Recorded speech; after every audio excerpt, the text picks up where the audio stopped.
What up, what up, what up, what up, what up, what up, world? It's your boy Amp Dog with another episode of Politickin. Want to thank everybody for tuning in, showing your love, and make sure you tell a friend to tell a friend. Big Amp Dog said, "What's the deal?" And today we got another wild story coming out of Ohio, my home state, um, where it seemed like they got a lot of corruption when it comes down to these prisons and police departments and things like that. So basically, and this story is a little old, but I think what it is they just actually fired the people involved at this correctional facility. All right, so this story is about 55-year-old man named Michael McDaniel.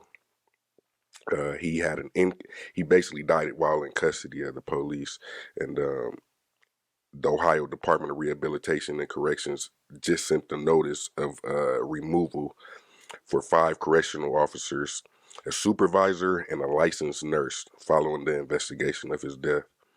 Um, it's fucked up. Security footage released by the agency in July showed McDaniel collapsing on his own and being taken down to the floor by prison guards at least 16 times before he died at the correctional center. Um, the director says, "We're responsible for what happened in that video. There's no question about that."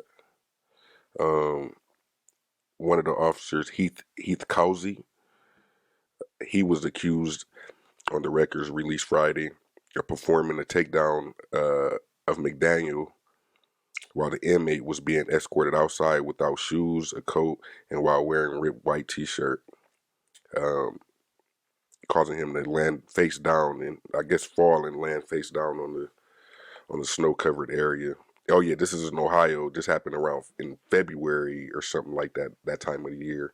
Of course, it's snow everywhere. It's cold. You know what I'm saying? Uh, Records also show that Lieutenant Bruce Brown um, took no steps for to help avoid um, McDaniel from falling to the ground and failed to call for assistance to help safely transport him. Um, it's crazy. It was it's something else about the nurse. Um, oh, so once he arrives to the medical center, the report says his medical examination took less than a minute, and the unidentified nurse who treated him did not do a standard exam or check his vital signs.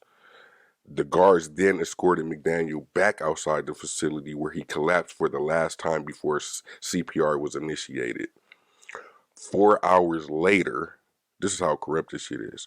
Um, the agency says Jamie Dukes, a licensed nurse, signed a medical document that McDaniels refused care. However, Ms. Dukes was not in the room to actually hear the inmate refuse treatment, the records state. That's crazy. Um, Chambers Smith. This is not what we train people to do. So I'm thinking this is the director again. I believe that was her name, Chambers Smith. Yeah. So she said, this is not what we have trained people to do. Not everyone is suited to correctional work, and those who are not suited should be removed. No, those who are not suited, y'all should do a better vetting process of making sure that y'all don't have people that's not suited taking care of people or overseeing people. And of course, I'm glad you're taking responsibility because ain't no way this man should be dead at all. And ain't no way that people should just be removed from a job when they're that negligent and causes somebody to lose their life. They should all be reprimanded and locked up. Turn that correctional uniform into a nice, uh, nice little correctional, uniform for the prisons, for the prisoners.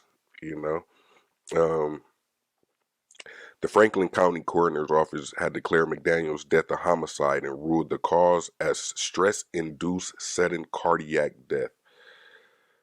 The autopsy detailed injuries to his head, face, shoulders, wrists, hands, knees, feet, toes, and abdomen. McDaniels had also had multiple rib fractures, and the coroner found evidence of heart disease.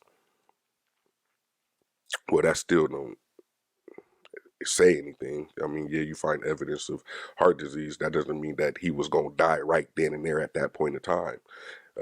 Yeah, so I think these people need to be charged for sure. Prison officials say 3 other staff were involved in the incident previously resigned before the investigation was even completed. So yeah, y'all need to get your asses arrested too. Um, yeah, so the county prosecutor will make a decision on any criminal charges against the prison employees. Well, I say, how do we get us a some type of some type of petition. Let's petition these people to get locked up. Let's get justice for Michael McDaniel. I'm sure he had a family. Um, it's just happening too much, and I mean everywhere. But it's even worse. Seeing how it happens. In my home state. And it's becoming way too many. Of our brothers that's going through that. You know what I mean? So yeah, y'all like, share, subscribe. Tell me what y'all think about this story. Do they need to be locked up, or do they just need to be never put in that field of work again? I don't think they should get a second chance at that. But anyway, make sure y'all protect yourself, protect your peace, and protect your family. And as always, peace.